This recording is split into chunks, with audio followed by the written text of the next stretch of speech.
Hey everyone, and welcome to Almost Cancelled. I'm Peter, that is Connor, and we are going to talk about the first Season 1, Episode 1. It's called Separation. It is the pilot, for lack of a better word. It is the premiere of Hulu's new, not quite well, it's kind of a sci-fi show. It's set in the future, but it's kind of one of these things where, do you call a movie like Apollo 13 a sci-fi movie? Not really. I mean, it's going to space, but it's grounded. Yeah, this is very, very soft sci-fi. Soft sci-fi, there you go.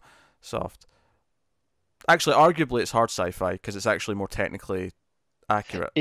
No, I agree. Yeah. But hard sci-fi really leans into it Sure. and makes it about that, whereas this is just, well, there are little elements, Sure, but they're not sure. really important.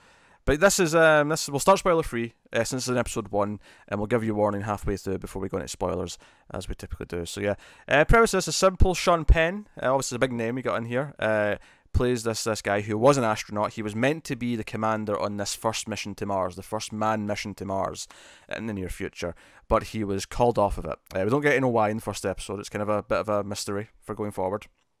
Mm-hmm. And this episode is largely about him staying at home and having to watch the launch on TV, and the heroic bravado of the, there's a lot of really big, like, heroic, full of brass instrument, Do you know what? music. I'm gonna say one of my favorite things is some of the music. It's at first it's like, okay, you're just doing the brass fanfares. Here's your all your open perfect fifths. I'm like, sounds good. It's classic. You can't go wrong with it. Sounds good. And then they start mixing in the synths with it. Yeah. I'm like, okay, I'm feeling this No, now. I like the music as well because it was going for that thing where it's doing the bravado explorer stuff, but it's mixing it in with, like, occasionally you get these shots of Mars or shots of the Earth or shots of space, and it's doing this very grandiose. Yeah, it's doing this very grandiose, the almost the act of becoming more, like of exploration, the act of ascending in life, and it's like almost, I don't like quite say 2001 levels because that's a bit more foreboding, but this is like the wonderment of the things we could get to. I think the poster, because the poster is actually the lift off of a rocket coming out of someone's eye, and I think that sums up the mood that it's going for quite well. It's a pretty fantastic poster. Yeah. But yeah, so that's the premise, and I do want to keep this spoiler free in this first half, so I'm not going to say a damn thing about anything else. Yeah. So I'll just say, did you like the first episode? I thought it was not bad, actually. I liked it as well, and I'm upset that I liked it because we are busy, and this Hulu, for some reason, put this all up at once, binge style, so it's all there. Yeah. Were you playing at Hulu? This isn't your style. Damn fly. Anyway, so I liked it. I kind of wanted to hate it, but I'm like, there is a moment where I'll talk about as soon as we get into the spoiler-free section, I'm sure that I'm like, oh man, that really worked for me.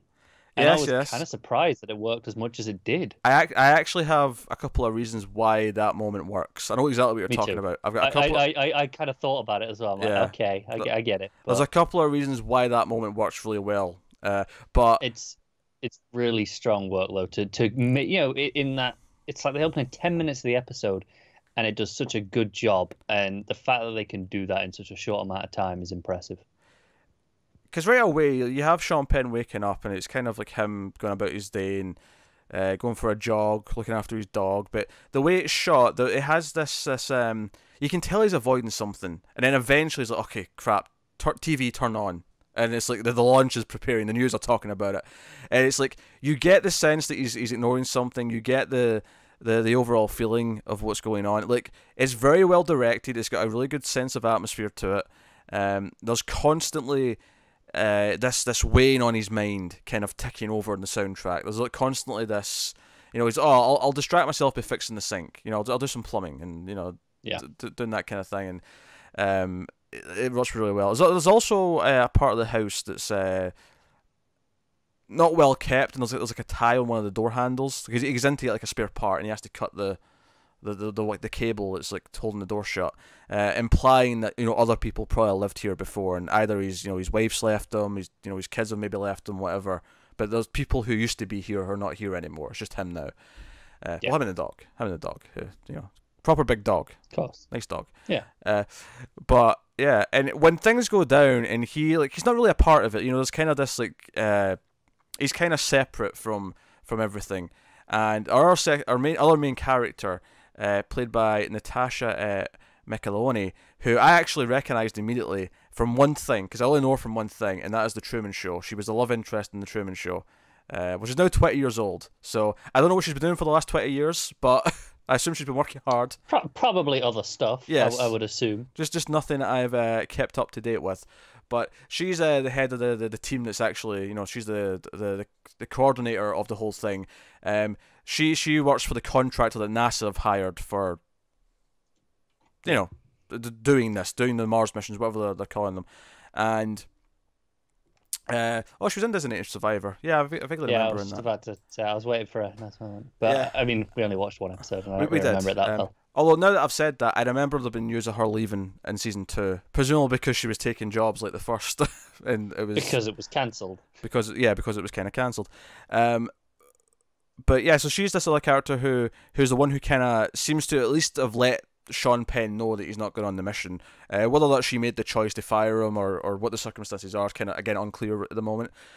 But they have this stress relationship, but he's still really invested in what's happening. There's a great moment where he's like, screw it, and he calls in. It's like, hey, let me talk to the crew. Like, I trained them, let me talk to them before they go. And there's like a nice sort of little speech that he gives, and you get moments like that. And it's the idea that he's still very much a part of this, even though officially he's no longer involved in any capacity. He's been written off the books. He's not a part of this, but in spirit, he feels like he should belong there. That he is a fundamental part of everything that's going on.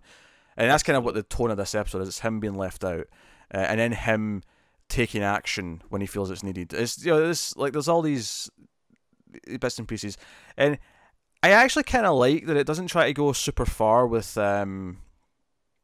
It doesn't it's just this episode's about this one thing and how he feels about it, and that's kind of it, and also how she feels about it as well from her side of the argument. And that's all it is. Like, there's no we're going to have some big grandiose arc and have this twist at the end, because the final moment of the episode is basically just a character sort of moment of determination, a moment of I'm going to achieve something, and that's what's going to happen. But there's no twist. There's no I got you. Here's what the show's really about at the end, or here's any of that. No. What you get is what you were told you were getting. There's no dying. There's no we're pulling the rug out from under your feet at the end of the first episode, which we do see a lot. Yeah, and that's not a bad tactic. That many shows use that very effectively. Absolutely. But this show's clearly not going for that thing. But mostly it was the atmosphere, it was the music. You have two great actors who are kind of leading the show. The direction I thought was really good. I was kind of into this. The plot certainly is a bit more on the thin side, but if it's more of a character piece and it's more about which it does seem to be. It does, yeah. And if it's more about that and it's more about the aura, the mystical aura of space. Because at one point because they've got glasses where you can watch video inside their glasses, and he's watching footage of him being in up in one of the space stations before, and just the wonderment of it, and it's just it's this little moment where the nostalgia of it. It's like he's it's like, let's get the band together one last time. There's no actual band per se, but that's kind of the image you get from it. So it is definitely. No, it kind of really worked for me. It's getting mixed reviews. I'm kind of annoyed. It's kind of 50-50 in terms of the reviews, but what it's doing is working for me. I like it. Yeah. I wish I didn't. Think a lot of it, but I do. A lot of it is down to really strong direction. Yeah. There's a concern that there's often in the back of my head with TV shows when the first episode has great direction, that will that be sustained, or was it just okay? We got a guest director for the first one. Episode 2 is the same director. Okay, then I'm less concerned. Because episode 3 is not. But I mean, I imagine maybe they'll all do 2 each, but yeah, that's pretty common. But I mean, even just more than one episode with the same director is usually that's a good enough sign. Yeah. Second guy's doing the next 2, and then we switch to another person for 5 and 6, and then we go to another dude for. Yeah, that's a very traditional method for cable shows. Yeah. Like a lot of them shoot in pairs with the directors. So it's 8 episodes total, so you get 4 directors across the board. But the style's so distinct here, though. The style is so much a part of the show. I'd find it hard to believe that it won't. Now, obviously, this is a weird example because, of course, Sam Esmail now just directs every episode of Mr. Robot, but he didn't in season 1. He set up a style, and then that was maintained throughout. So, do you know what I'd say it's maybe a bit closer to in terms of style is like The Leftovers. In terms of there's a lot of directors that worked on The Leftovers, but it has a cohesive style. Like immediately, okay, I know that this is this show, and hopefully, that's what we get here. Yes. So, I think with that we'll get into spoilers.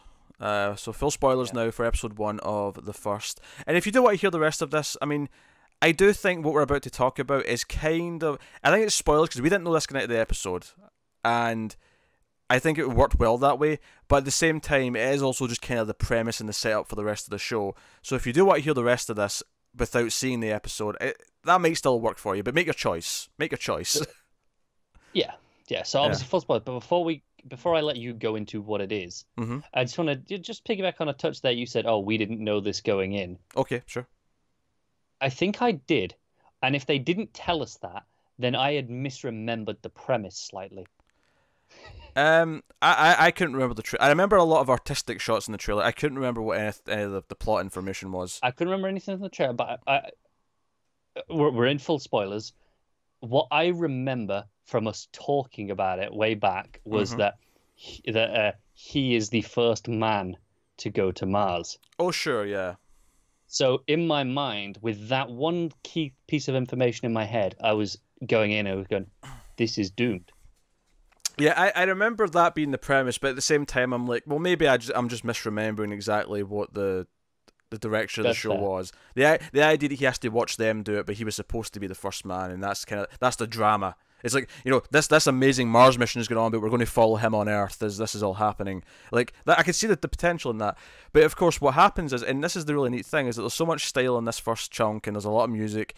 What little we get of the astronauts who are going onto the rocket, we get just enough to connect to them that they're human beings. We hear the guy who's the commander now has a little speech. He's like, "No, my wife wrote that. I mean, I can't write for shit." There's that, and most of it is that one little 30 seconds a minute where he's talking to them on the phone. Yeah, he gets to talk to them while they're sitting in the rocket. They're waiting to launch, and he gives them a little speech, and he's crying as he's talking to them. He's like, "Hey, like, I want to wish you luck. I don't want to like." Because he doesn't want to be sour. He doesn't want them to think that he's like, bitter about them going and him not. Obviously, he's upset, but he's like, no, I'm rooting for you. You do this. You go and make history. Do it. Right. And he just says something about each of them. It's like, oh, yeah, okay, you don't clog the toilet. Yeah. Right? And you get just enough from each person. And it's just, and most of them are stupid little things. They're stupid little jokes that just feel human. And so that's one thing that makes the moment work for me, is that it does just enough to make me care about the people. The other thing that makes it work for me, and I thought this was genius, is that not only do you not hear the sound, at least for the most part, you don't hear the sound of the ship exploding, right? It's up in the sky, it's launched. It all looks, by the way, the effects look gorgeous. The rocket going off, all the smoke. Don't they? The lift off, all looks good. It's in the sky, and what makes it work is not only do you not hear it, you don't hear the explosion, the music doesn't change. It stays with the heroic theme, and there's something about that just made it work.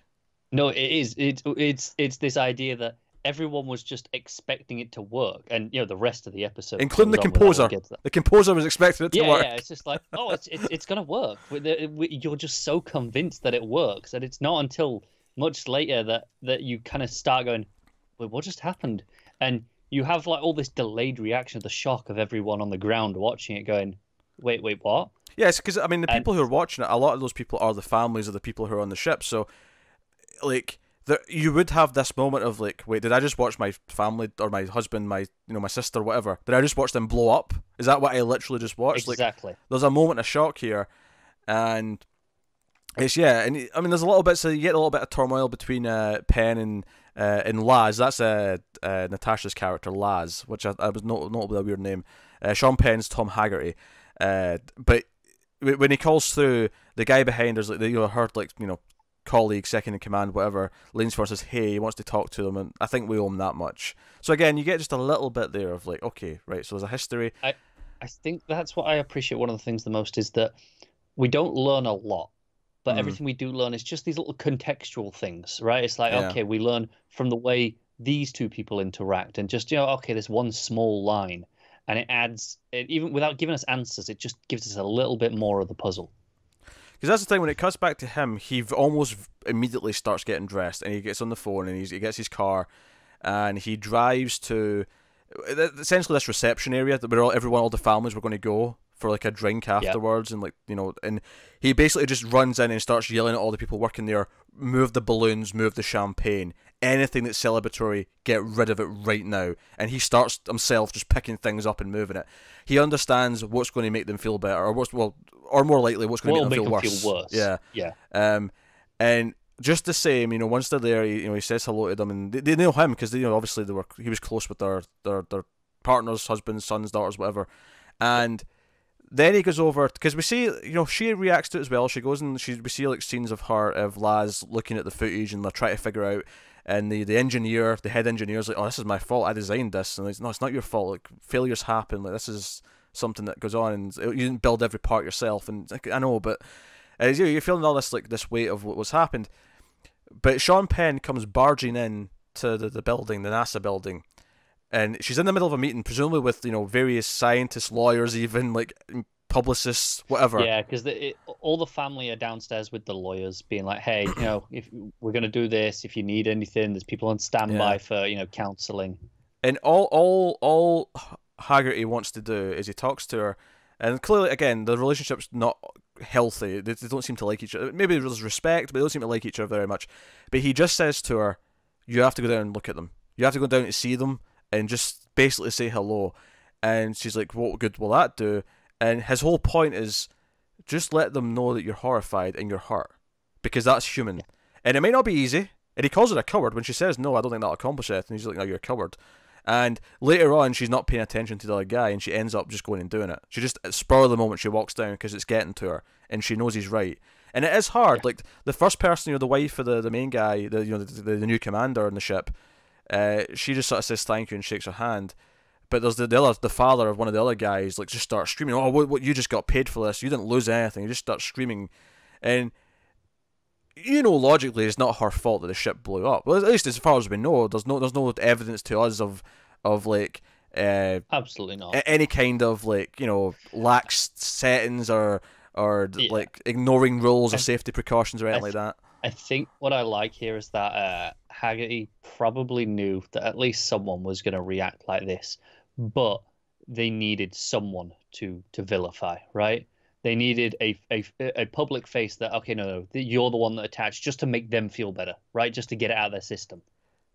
I don't think it was out of vindictiveness. I don't think he was doing this. No. I don't think that. I don't think he meant it vindictively. I think he knew that she's the person that was in charge. She's the public face. Because it had to be her so they could. Because if you pay attention in that scene, he's the first one to grab him. He's the first one to grab him and hold him back and like get rid of him and just make sure he goes peacefully. Yeah. He's keeping control of the situation, and I think he knows that everyone needed this. And sure, one of them might react this way, and he'll be there to try and subdue that and make sure it's okay. But it's telling us a lot about his character. It's telling us a lot about her, that she would never have considered doing this, but once it was brought up to her that she should do this, she couldn't let it go. She had to go do it. And we see later on when she goes home, of course, she tries to commit suicide with the car. That she can, because they can command their cars with voice, and they auto drive and stuff. And she's like forward full speed, and she's standing in front of it. Now of course the car has safety precautions and says no. I'm not going to run you over, because like any good self-driving car should. Exactly. But we see where she is there. We see, and I think my favorite part of that is that she goes back to this lavish, more money than we'll ever make combined in a lifetime. This home is worth, and it's like this lavish home, and she's sitting surrounded by luxury, and I think that's going to eat at her. Given what the guy said, you still get paid for this. Yeah. And do you know what I like about the suicide attempt? Yeah. Is that I think she knows that it's got a safety feature. She but it's just the in the same way that the guy lashed out at her, she just needed to almost go through the motions of it. So it's like, no, I tried, I just to be very aware of what happened and bring it back to her, even though she knows the car's going to stop. To feel alive again. See, I don't know if feeling alive is quite right. I think more just to appreciate. I'm that. just saying that because it's making me think of The Leftovers and something that happened in that. No, I get that. I get that. That's all. That's the only reason I said that. But Yeah. she's interesting, and then he's interesting, and there's a little bit of his character, of course, towards the end, where his daughter, his estranged daughter, shows up, and she seems to have drug problems. She seems to be someone who is homeless, or just lives wherever, and she vomits in the sink. But she showed up because she saw it in the news, and she knew he was meant to be on there, and she wasn't even sure if he was on there, maybe.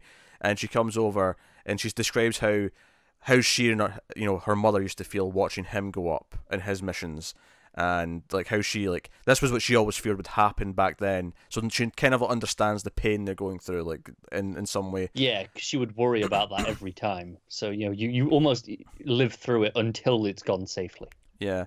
But no, and there's a nice touch here where he starts shaving, and he just shaves the sides of his beard, right? And I always laugh when I'm watching scenes like this, not audibly, but just because I think to myself from a filming perspective, you can't really fake stubble, right? Which means he's got stubble and he's going to shave it, and your take's your take. You can't do it again. You can maybe flip it and do the other side, depending on how you shoot it. So you get 2 takes maybe, but that's about it. So I'm watching the scene and he's shaving just the sides, and that's when he gets interrupted with her showing up, and then after he's put her to bed and he's kind of taking care of her, and it's a very stressed relationship. It's very strange, but he does seem to obviously still care about his daughter.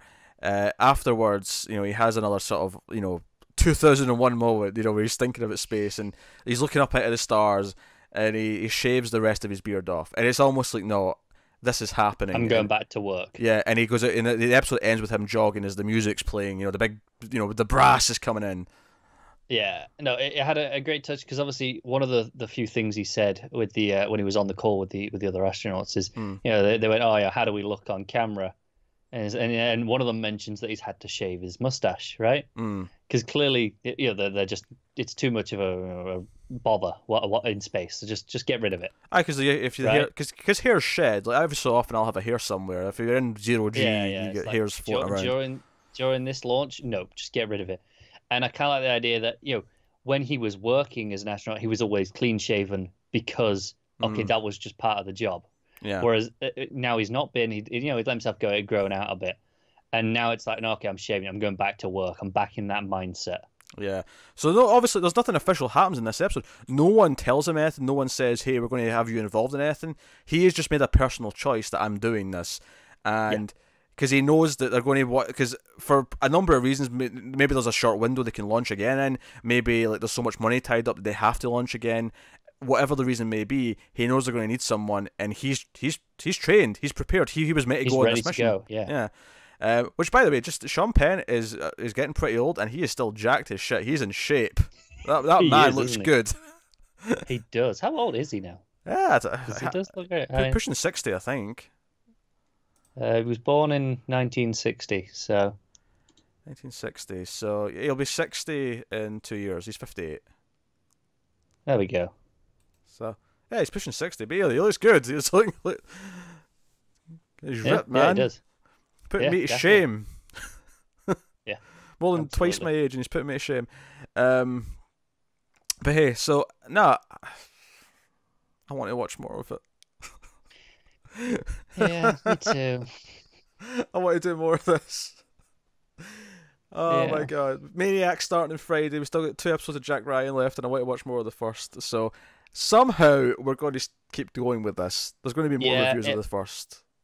It might be slowly trickle out, but the reality, we're 3/4 through Jack Ryan, and we're liking it well enough. Yeah, pretty happy with it. Yeah. I enjoyed this episode more than any of the 6 that we've watched for that. I did too. This is better. Yeah. This is better. Damn it. Do you know the funny thing is? Damn it, Hulu. You're on vacation for a month in October, and we've got everything. A week. I'm not going for a month. Sorry, a week. Yeah. And we've got everything scheduled so that Maniac will be finished just before you go. But now, if we're going to start trying to squeeze in episodes of the first, I know. So I wouldn't expect more than 2 a week. And we'll have it done over the next month or so. But we are going to keep doing this because we like this first. I mean, unless it tanks in episode 2, which is possible. But it's possible, but it's only 8 episodes, right? 8 episodes, yeah, 8 episodes. So yeah, I mean, we maybe get it done over the next month. If we're lucky, we could get it finished before I go away, because that's just under a month away. If we're lucky. If we're lucky. No promises. Yeah. So we're going to keep going. So if you want to see more thoughts on the first episode by episode, we will have the next one sometime within the next. Yeah. Just keep checking in. What you do is you subscribe, press the notification bell, and then you'll go, oh look, the first, we just did that. Yeah, you'll get about 15 notifications for other videos we put up before that shows up, probably. But yeah, you could do that. Yeah, and I mean, hey, if one of those sounds interesting, you can check that out too. But if not, at least you'll know when the next one of this goes up. All right, another binge show to watch when we didn't really have time for another one, or even the ones we already have, to be honest. But here we go, it's happening. So the first we will continue with. This has been the first episode of the first and only season of the first. Yeah, I really expected you to do that right at the start, and I thought maybe you'd learned some self-restraint, and we're just gonna respect us and our audience a little bit. Not to be confused with the big bad, the first from season 7 of the hit television show Buffy the Vampire Slayer. Boom. Do you know what it might get confused with? Like, legitimately. First Man, that's out next month. Yeah. Yeah. Yeah. Which is also about an astronaut. So it's obviously based on Neil Armstrong, so it's about a true astronaut who did things already, but still, the point being... But it's kind of similar. It's about a man about to go into space, and, okay, what are they going to do? What's the mindset? But we've been to the moon and back. This is Mars. This is more interesting. Yeah, moon's child's play. Moon's a baby's trip. Come on now. Exactly. Come on now. Yeah. So no. So that is. Do you know what's funny? Actually, watching this being set in the near future is that he's got like a watch that kind of operates as his phone. You know, that'll beep and he'll be like, okay, answer call and blah. Blah.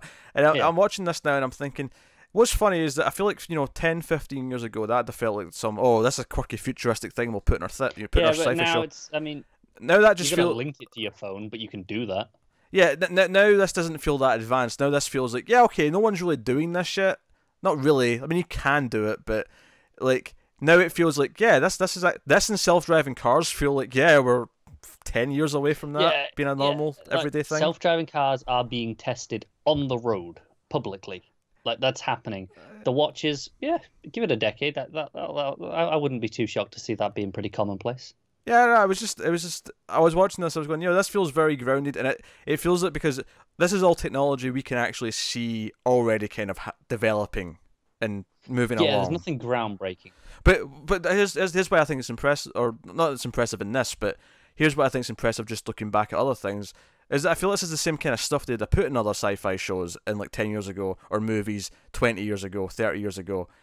And the point I'm making here is not that this is being believable, is that we're at a point now where some of the stuff that was in sci-fi 20, 30 years ago... It doesn't shock you anymore. ...is now just actually, yeah, we're almost there. This is almost a thing. Yeah. Yeah. So it's less to do with this specifically, more just about how it made me think of, oh yeah, like, when you watch Back to the Future 2 and he's doing like a video call, I'm like, yeah, we've got Skype now. This is a normal thing. Like... Yeah.